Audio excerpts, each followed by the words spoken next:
Hello everyone. Today I'm going to present this video in partial fulfillment of my course Indian Economic Policy at IIM Trichy. So the topic I'm going to present is the strategic disinvestment really strategic in nature or merely for government spending? So to make it more simple terms, is selling public assets analogous to fiscal deficit? You may have learned that in the recent past, in the budgets, government has exited from several public sector enterprises, as well as willing to exit from some of the big public sector units like the BPCL and decrease its stake in LIC. So the government has deduced no reasons for the proposed privatization of several public sector assets other than to generate resources for its spending. Let us see this in the fiscal lens. Nobody buys public sector assets by skimping on consumption, nor does one buy such assets by skimping on investment. Current investment expenditure depends on decisions taken in the past and is more or less predetermined.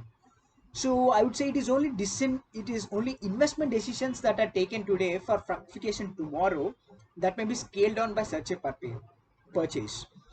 And for this investment decisions taken today are scaled down, then it is authentic case of crowding out, and such a strategy should be avoided strictly.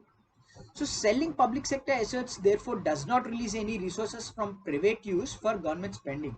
The resources the government obtains by spending the sale proceeds of public assets are none other than the resources lying idle in the economy.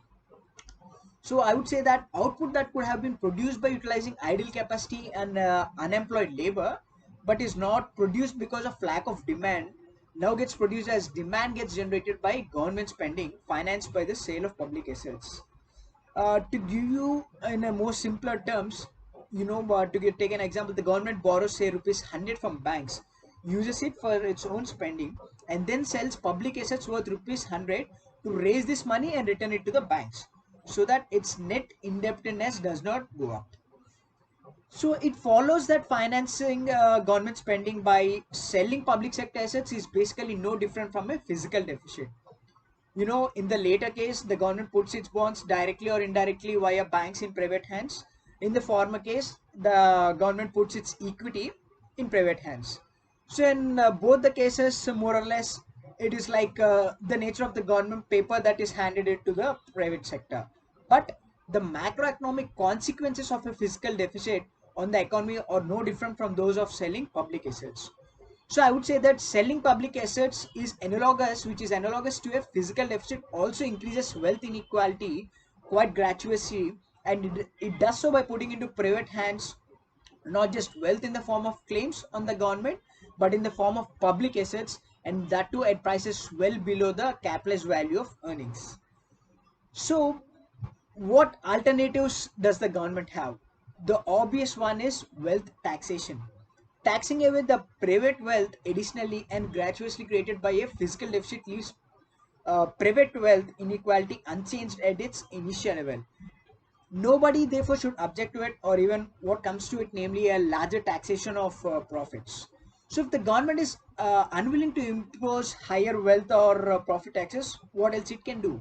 It can raise GST rates on several luxury goods after consultation with the states, assuming that working people, consume what they earn and abstract from foreign transactions. Such an increase in indirect taxation, matched by an equivalent increase in government spending, will still leave post-taxation profits in real terms unchanged, while increasing unemployment and output in the economy. So yes, the government should strategically exit from some of the loss-making public assets, but it should not do just merely for government spending. So selling public assets to finance government spending is thus both undesirable and unnecessary. Thank you so much.